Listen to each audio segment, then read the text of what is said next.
Today's choice is between going 500 years into the past and going 500 years into the future. So it's a symmetrical choice, so to speak.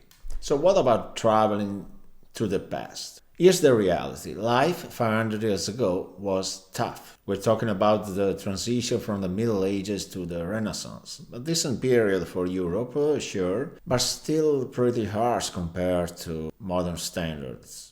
Medicine was primitive, most of our technology simply didn't exist. Transportation was slow and uncomfortable, think carriages, horses, and most importantly, people died much younger. Granted, mainly because of a statistical effect, so many children didn't survive past birth or infancy. Sanitation was also a major issue. Hygiene certainly wasn't what we are used to today. I'm referring to the civilized regions of the world, of course. I can't speak for other places. There's another problem. Like Back to the Future shows us, even the smallest change in the past can mess up the entire timeline. One wrong word or action could have massive and unforeseeable consequences for the future of the entire world. And you'd have to be incredibly careful not to alter history, or you could trigger an avalanche of events that will change the present as we know it. Also, going to the past lacks novelty and the element of surprise for obvious reasons. We already know what happened, we have already seen the monuments and read about the historical figures. Meeting famous people in person would be amazing, granted, but overall that sense of discovery Hello, would be Leonardo. lacking, would Madonna be Maria. missing. Personally, I'd be more This is my interested son, in Ezio. revisiting my Molto own past to fix mistakes or to experience specific moments again. But that's a totally different scenario. When it comes to time travel, I think we can agree, generally speaking, quantity is one with quality. So, what about going 500 years into the future? That is where things get really interesting, in my opinion. First, the future is completely unknown. We can't predict anything 500 years ahead. But that raises a serious question. Would we even survive the trip? With population growth and pollution already out of control today, the world in 500 years might be completely uninhabitable. We could be dead on arrival due to toxic air or environmental disasters that might have already occurred by the time we get there. On the other hand, that uncertainty is exactly what makes this option exciting. We'd be stepping into the complete unknown. Technology, for one, could be incredible beyond our imagination, or it could be humanity's downfall. Every advancement in technology has its risks, and we have come to know that all too well at this point. Listen, the past feels more authentic, closer to nature, if that's your thing, but life was brutal back then, as I've already pointed out. Today we are surrounded by technology that consumes our lives, our time, and creates a virtual barrier between us and the natural world. But it's become essential to the way we live. Oh, one possible motivation for choosing the past will be the possibility of a financial gain. Knowing future events, we could potentially profit from that knowledge. But 500 years ago, you had to consider that there were no stock markets, at least not in the current form, or modern corporations. Just land, spices, textiles, noble titles, things that don't hold the same value today as they used to. We wouldn't know what to do with any of the stuff, frankly.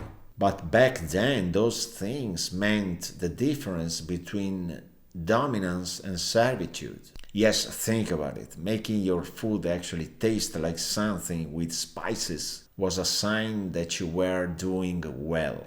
Plus, we wouldn't be able to recreate modern technology, would we? We would be able to describe it, but without the proper materials and technical expertise, people would just be looking at us weird.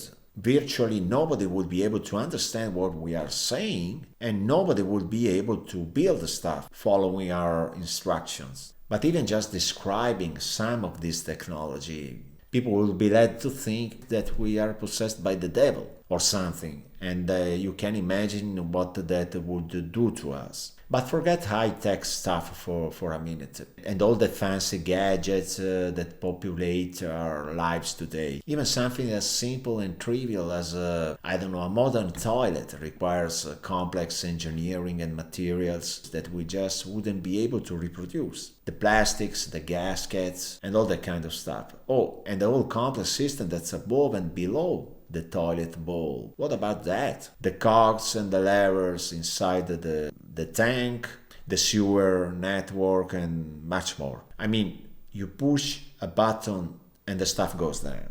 Dirty water gets replaced by clean water. Where does all the stuff go?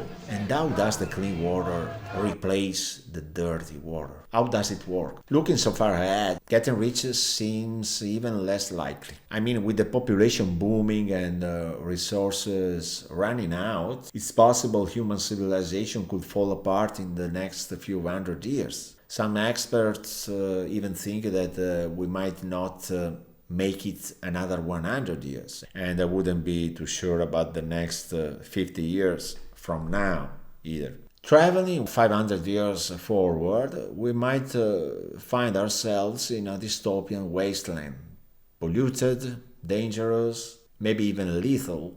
I mean, if the question was about going just 50 years into the future, I'd be much more curious to see what it'd be like. But 500 years feels like too big a leap of faith for me. Time to decide now. Despite all the risks that I've been discussing, I think I'd choose the future, the white option. Going 500 years into the past doesn't appeal to me. There would be no real novelties, living conditions would be completely different from what I'm used to, and honestly I'm too dependent on modern technology to survive without it. We live in an era when fun and entertainment are so tied to the use of some technological device that it would be frankly too hard for me to adapt to a time in history when people used to have fun with wooden sticks and metal rings and rocks and whatnot. Yes, it's a dangerous gamble, but I'd rather take my chances on what's ahead than go backwards. And it's not like going back to the past would necessarily be the safer choice, as I've tried to explain. So I'll go ahead and go 500 years into the future. Let's see what the people's choice was.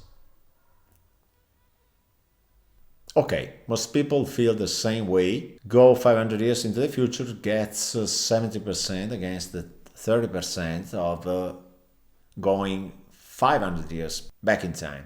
Okay, you can draw your own conclusions. Okay, that's it for today. I hope that this piqued your curiosity and sparked some thoughts. And maybe you share in the comments which option you'd choose and why. Thanks for watching and see you the next time. Bye bye. Oh, I almost forgot. Who am I trying to fool? I totally forgot. Anticipation of the choice we'll be dealing with in the next video. Only being able to tell painful truths. Only being able to tell merciful lies. Okay, an interesting one. That's it for today. Again, thank you for watching and I'll see you in the next video. Bye bye.